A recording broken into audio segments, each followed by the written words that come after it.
नाम तो आप सभी ने सुना होगा कि फलां बच्चे को निमोनिया हो गया। देखा जाए तो बच्चों में निमोनिया होने के चांसेस सबसे ज्यादा होते हैं, जिस वजह से बच्चे जल्द ही इन्फेक्शन के शिकार हो जाते हैं, जिसकी मुख्य वजह इन्फेक्शन को माना जाता है।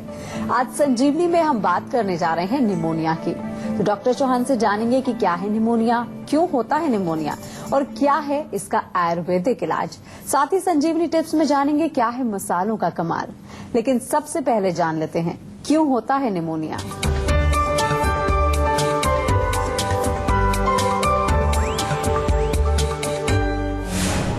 सर्दी जुकाम से बच्चा है परेशान, खांसी बुखार से बच्चा है परेशान, गले में इन्फेक्शन से बच्चा है परेशान, कमजोर हो गया है आपका बच्चा, खतरनाक है निमोनिया। तो सबसे पहले डॉक्टर चौहान से जान लेते हैं कि क्या होता है निमोनिया, क्यों हो जाता है और बच्चों के लिए ये कितना खतरनाक है। देखिए, निमोनिया जो है वो एक हमारे फेफड़े या लंग्स का एक रोग है। लंग्स के अंदर छोटी छोटी सी पॉकेट्स होती हैं, एयर सैक्स उनको बोलते हैं, जिसमें के ऑक्सीजन जाती है। उनमें म्यूकस भर जाए, उनमें सूजन आ जाए, इन्फ्लेमेशन वहाँ हो जाए, तो उस रोग को कहते हैं निमोनिया। और निमोनिया जब हो जाता है, क्योंकि वहाँ पर एक तरह से इन्फेक्शन हुआ, तो सांस लेने में कष्ट होता है। कई प्रकार के लक्षण उसमें होते हैं। क्यों हो जाता है? अनेक कारण हैं उसके। अगर हम थोड़ा सा मॉडर्न मेडिसिन की दृष्टि से कहें तो आमतौर पर एक बैक्टीरियल इन्फेक्शन, बैक्टीरिया या कभी कभार जो है कोई फंगस या कोई वायरस की वजह से इन्फेक्शन हुआ, किसी भी कारण से इन्फेक्शन लंग्स में होता है, तो उससे निमोनिया बन सकता है। एक विशेष प्रकार का बैक्टीरिया भी होता है जो इस रोग को पैदा करता है। लेकिन आमतौर पर पसलियां चलना या जो है कफ से भर जाना, चेस्ट का कंजेशन, उसमें भी कई बार डॉक्टर आपको बोलेंगे कि निमोनिया हो गया इनको। तो वो भी एक लक्षण हम कहते हैं या एक रोग का एक सूचक है कि जब हमें सांस लेने में कष्ट हो। इसके अतिरिक्त जो है ठंड लगने से भी होता है। बहुत बारी मैंने देखा है कि अगर आपके चेस्ट में स्पेशली लंग्स में ठंड लग जाती है बहुत तेज, उसके कारण हो सकता है। या अगर आपकी इम्यूनिटी पावर कमजोर है, जैसा कि आपने कहा कि बच्चों में क्यों बार बार होता है, तो उसका मेन कारण ये है कि बच्चे अभी छोटे हैं, उनके लंग्स की इम्यूनिटी पावर कमजोर है। वृद्ध लोगों में, बुजुर्ग लोगों में भी इसलिए एक देखने को आमतौर पर मिला जाता है। आयुर्वेद की दृष्टि से अगर हम देखें कारण इसका, तो कफ का प्रकोप हमारे शरीर में जब होता है, कफ की वृद्धि जब होती है, तो वो इस रोग को पैदा करती है। लेकिन आमतौर पर गला खराब होने से भी कई बार हो जाता है। कहीं को गला खराब हुआ या थोड़ा सा छींकें आई, खांसी हुई, कोल्ड हो गया, वो गले और नाक का इन्फेक्शन यदि आपके फेफड़ों में चला जाता है, तो वो भी जो है इसका एक कारण बन सकता है इस रोग का। एक कॉलर हमारे साथ जुड़ गई हैं, शिल्पा है दिल्ली से। क्या जानना चाहती हैं शिल्पा आप? जी, मैं जानना चाहती हूँ, मुझमें वेट बहुत कम है, मेरा वेट कभी नहीं बढ़ता है। वेट कम है आपका? हाँ, मेरा 40 किलो ही वेट है। जैसे मेरी उम्र 23 या 24 के आसपास है, तो मेरा वेट नहीं बढ़ता है। नहीं, देखिए, वेट का उम्र से कोई कनेक्शन नहीं है। आप जो है खाना ठीक से खाते हैं रेगुलर? नहीं, खा पी तो नहीं लगता है बॉडी से, ना ग्रोथ बॉडी में हेल्थी बनाता है, ना कुछ। खाया पिया लगता नहीं है, तो आपका जो है पाचन कैसा है, हाजमा ठीक है? नहीं, वो भी ठीक नहीं रहता। हाँ जी, 2 चीज ही केवल लेनी है आपको, आंवला और शतावरी। आंवला और शतावरी दोनों को बराबर बराबर मात्रा में मिला करके एक मिक्सचर बना लीजिए, और इस मिक्सचर में से 1-1 चम्मच दिन में 2 बार आपको लेना है। दूध के साथ लेंगे या पानी के साथ लेंगे, जैसा भी आपको सुविधा है, लेकिन 2 टाइम इसको रेगुलरली लेना है। 1 टीस्पून भर करके पूरा। साथ में अपने पाचन को ठीक करने के लिए थोड़ा सा अदरक का सेवन आप करिए। खाना खाने से 5-7 मिनट पहले छोटा सा अदरक का टुकड़ा आप चबाएं, उसको चूसते रहें, ताकि वो रस जो अंदर जाएगा वो आपकी अग्नि को थोड़ा सा स्टिमुलेट करेगा और आपकी अग्नि भोजन पचाने में सक्षम रहेगी।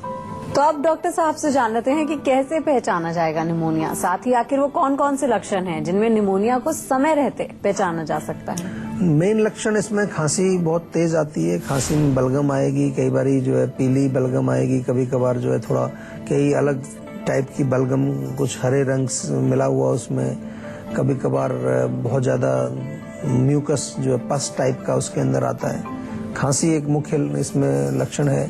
सांस खींच करके आना, आपने देखा होगा छोटे बच्चों में भी कई बार उनकी पसलियां जो है ऊपर नीचे होती रहती हैं, सांस नहीं आता है, बहुत जल्दी जल्दी सांस लेना पड़ता है। और वो स्थिति ऐसा नहीं कि चलने फिरने पर होती है, लेटे लेटे भी प्रॉब्लम होती है। लेटे हुए आपको सांस लेने में तकलीफ हो रही है, सांस खिंच करके आता है, आपकी जो हार्ट रेट बढ़ जाती है, हृदय की गति तेज हो जाती है, बुखार हो जाता है, भूख नहीं लगती है, शरीर में एक थकान सी, एक हड़कल सी जो कहते हैं कि हरारत महसूस होती है, पेन पूरी बॉडी में आपको महसूस होता है, कमजोरी बहुत शरीर के अंदर हो जाती है। तो इस और चेस्ट में पेन होता है, चेस्ट के अंदर पेन एक इसका मुख्य लक्षण है।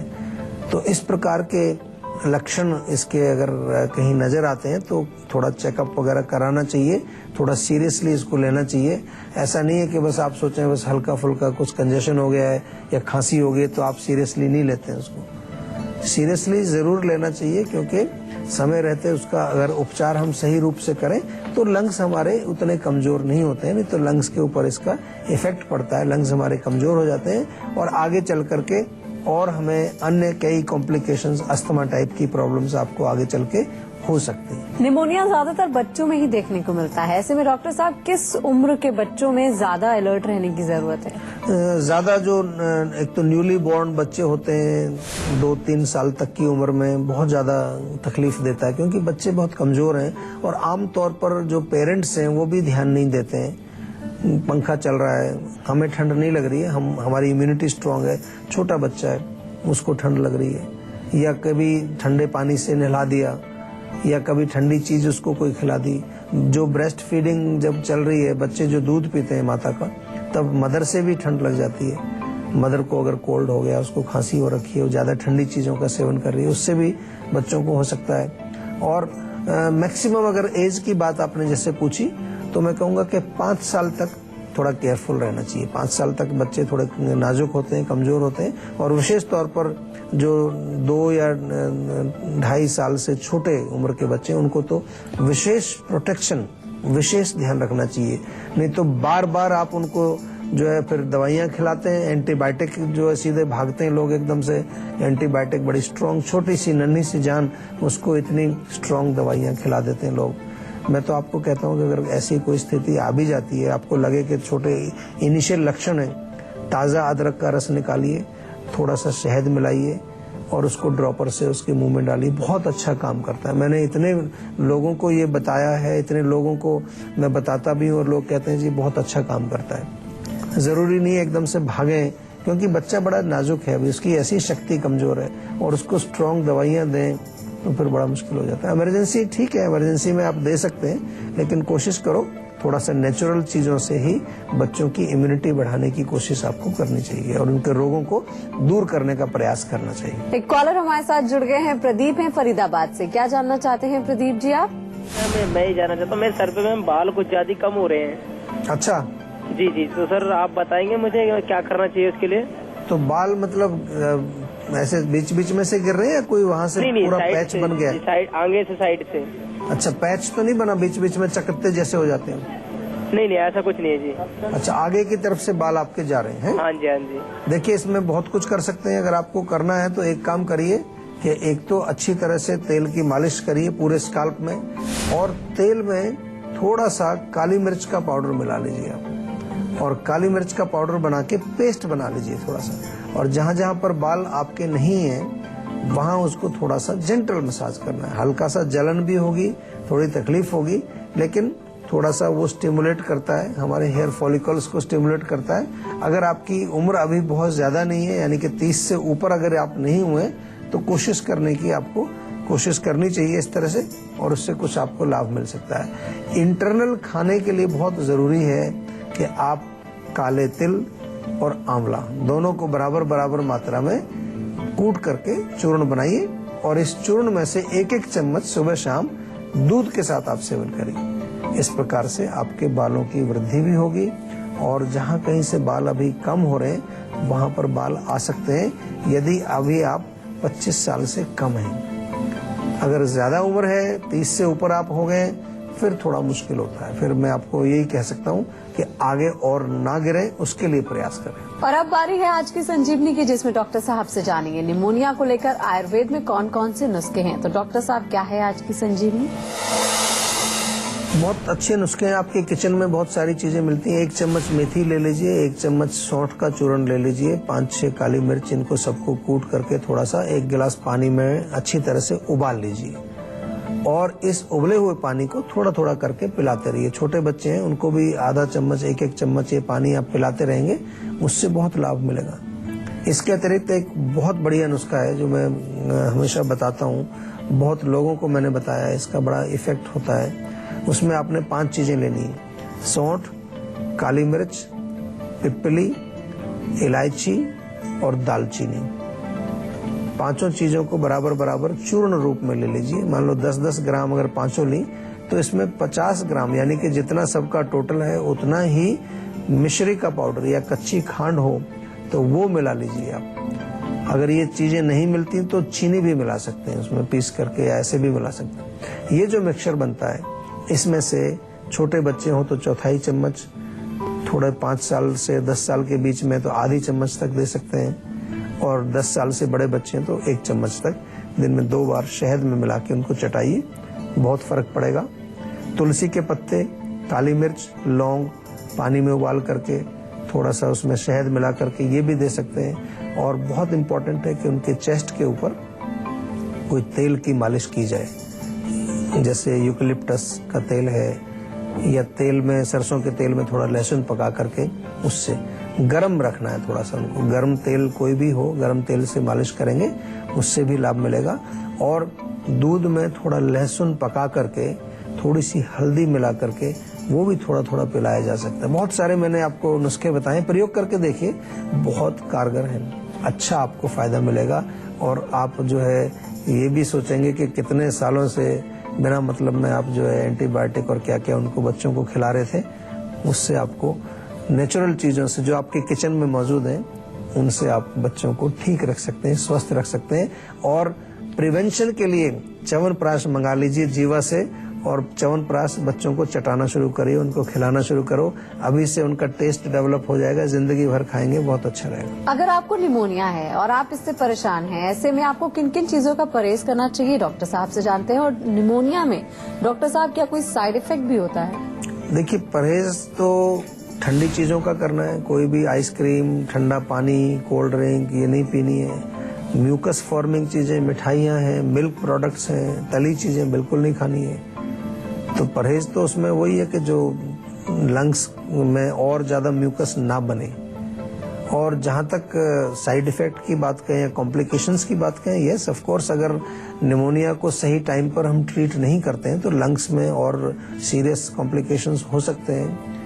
लंग्स आपके जो है फेल भी हो सकते हैं, लंग्स में कोई परमानेंट कंजेशन हो सकता है, लंग्स का कोई हिस्सा कमजोर हो सकता है, अस्थमा आपको बन सकता है, अनेक प्रकार के। तो कोई भी रोग अगर हो इस तरह का तो उसकी चिकित्सा तो अवश्य करनी चाहिए। और अब बारी आती है संजीवनी टिप्स की, जिसमें डॉक्टर साहब आपको बताएंगे मसालों का क्या है कमाल। डॉक्टर साहब बताइए।